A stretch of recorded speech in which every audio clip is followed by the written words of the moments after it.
I begin in the name of the God whose mercy is profound, whose kindness is forever. I'm talking about the questions that come to one's mind regarding the life hereafter.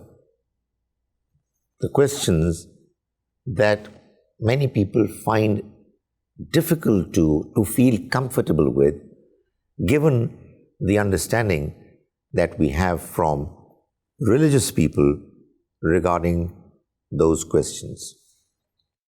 I've already talked about the question as to whether it's true that the Quran mentions that all non-Muslims are doomed and destined for the hell.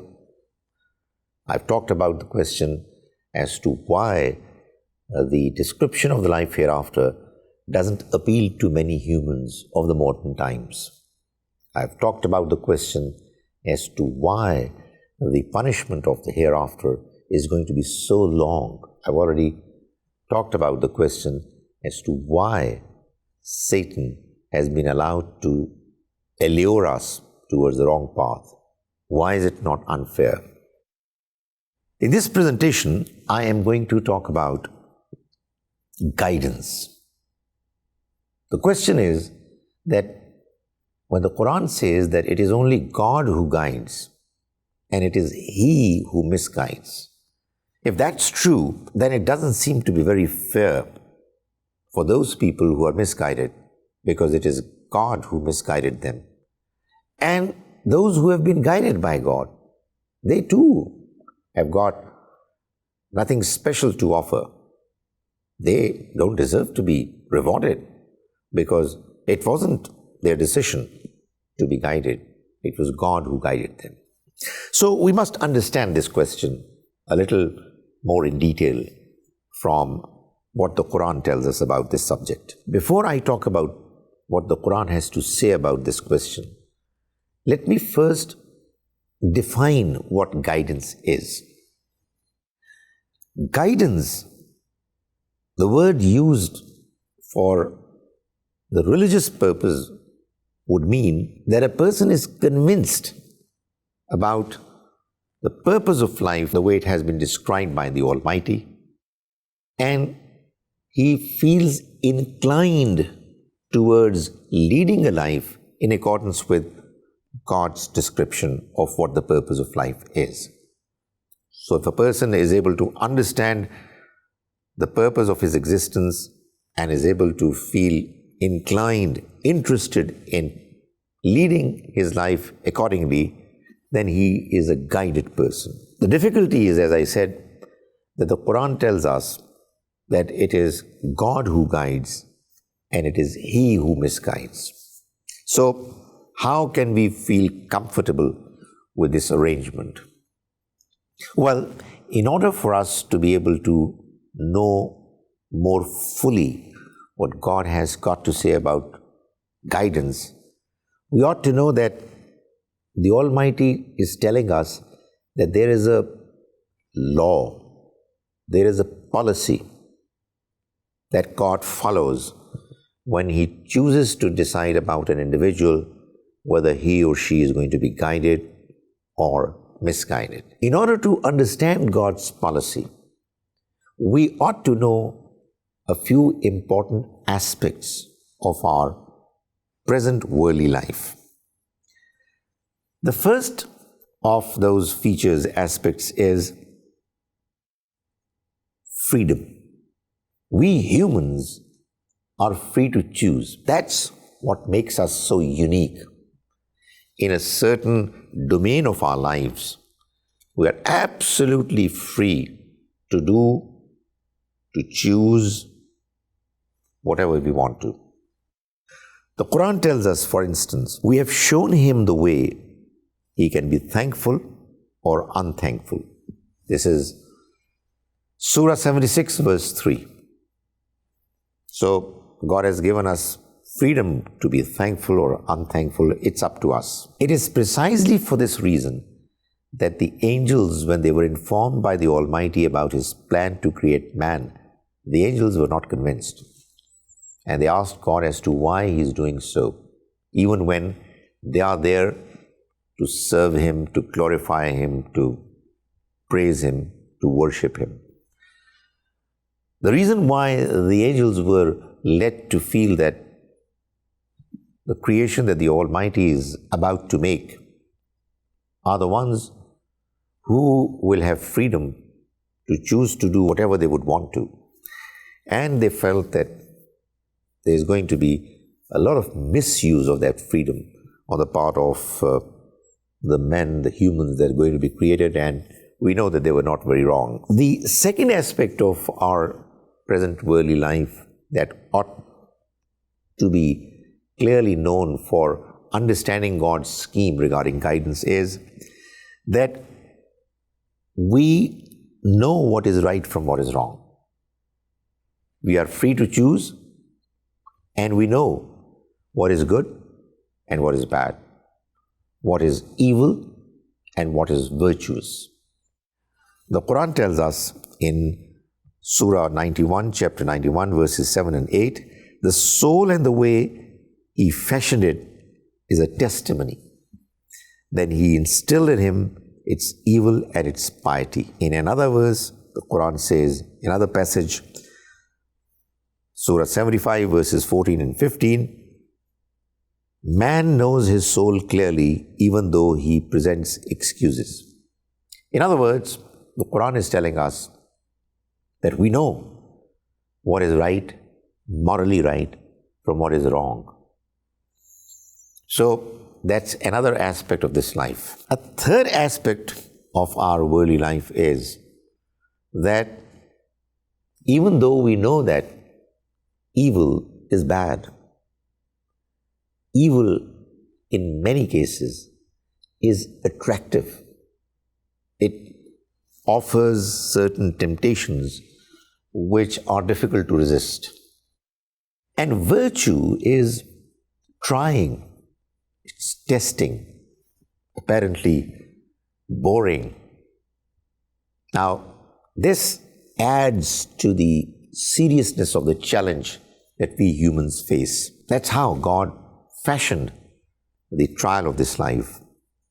Now, the Quran tells us that this glamour of life, the attractions in this life which cause humans to be inclined towards them, are the reason why many people are allured, attracted towards them. God then goes on to tell us that God facilitates both paths to be pursued. In other words, the freedom that He has provided us with is there for us to avail, whether we choose to follow the right path or we choose to follow the evil path. So, in Surah 92, verses 5 to 10, the Almighty says, the one who gives is careful and accepts the truth. We make the task easy for him. We make the path of moving towards ease easier for him. And the one who is miserly, is carefree, and rejects the truth, we make the path of moving towards the difficult end easy for him. In other words, the good path is ultimately going to lead to ease, and the ultimate end of ease, a life of ease. But the path of evil is going to lead the individual to the path of difficulty. But the Almighty has made both paths possible to be pursued. He doesn't stop people from doing evil. Now include in these features another aspect of the worldly life, and you would be better equipped to understand God's policy about guidance and misguidance. And that feature is the feature of degeneration. Even though we know what is right from what is wrong, we know that people pursue the wrong way because of its glamour. People tell lies not because they don't know that telling a lie is wrong or bad, but because in telling lies, many people get benefited. They earn huge wealth, they are able to become famous, and so on. So, the Quran tells us that when we do something wrong, our conscience pricks. It asks us to stay away. However, even though there is a tussle between our conscience and the attraction towards evil, there are many people who continue to move towards the evil way, ignoring the voice of the conscience. Now, when it so happens, there comes a time when human inclination towards goodness and human clarity about morality gets compromised. Humans tend to get degenerated. So the Quran mentions the description of some such people whose morality got degenerated. It says in Surah 83, verses 1 to 3, "Woe to the cheaters." They were traders who would commit frauds, cheat. Quran says, "Woe to the cheaters who, when they take the measure from people, take it fully. But when they measure out to others or weigh out for them, they give less than is due." That is, while on the one hand, when they are getting stuff from others, they demand that they should be given in full. But when it comes to the possibility of them selling things to others, they give less. So they know quite well that getting in full and giving in full is what is right, what is fair. But because they apparently earn more by getting a price against which what they give is less, is what they think is going to help them in making more revenues. The Quran says, do they not know that they are going to be held responsible on a day when they are going to be accountable to the Almighty?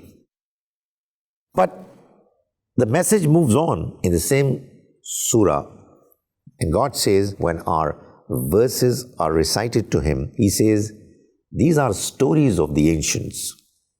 No. Instead, their hearts have been rusted because of their misdeeds. That is, when somebody does an evil persistently, then after a certain period of time, what happens is that the conscience is rusted.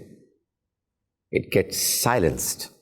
There is no further voice of protestation coming from inside.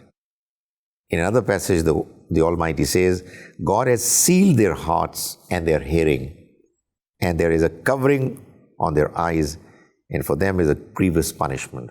That is, they don't see the truth anymore. They are so blinded by their desires that they are not interested in knowing what the truth is. The Almighty describes the application of His law of guidance in these words in Surah 6, verse 125. Whomsoever God wills to guide, He opens his chest for Islam, and whomsoever He intends to misguide, He makes his chest narrow and squeezes it so tight that he feels breathless as if he is climbing towards the sky. That is how God places filth on those who don't want to believe. Filth of immorality, filth of frauds, of lying, of taking unfair decisions, of harming others, filth of obscenity, filth of other evil deeds. So, in other words, the freedom that we have been provided with, which we can exercise on our own volition, we know what is right from what is wrong, but because what is wrong is quite often glamorous and what is right is quite often difficult, we use our freedom injudiciously, incorrectly, and incline towards doing what is evil and what is wrong. When an individual does so over and over again, there comes a time when his conscience is completely rusted and ceases to protest on evil acts anymore. God's message appeals to the good soul that we all have inside us. But if this soul, if this conscience, if this heart has been rusted, has been hardened, has been blackened, there is no way that God's message would appeal to such people, even if they will be presented with that message. So that the Almighty says that He is the one who guides and He is the one who misguides. But in the verse that mentions this rule, verse 56 of chapter 28, towards the end, He says, وَهُوَ أَعْلَمُ بِالْمُهْتَدِينَ. He knows who are the ones who deserve to be guided, and He knows who are the ones who deserve to be misguided. This description leads us to the understanding that it's extremely important that as humans, we avoid what is evil. We avoid what is bad, what is morally unacceptable, which is what is morally filthy. Because you never know that if we start doing things that are wrong, then they can become a big impediment. They can stop the process of learning the truth because we'll not be interested. You see, you learn the truth only when you are interested. And you can only be interested in the truth if you have cared to preserve your good nature.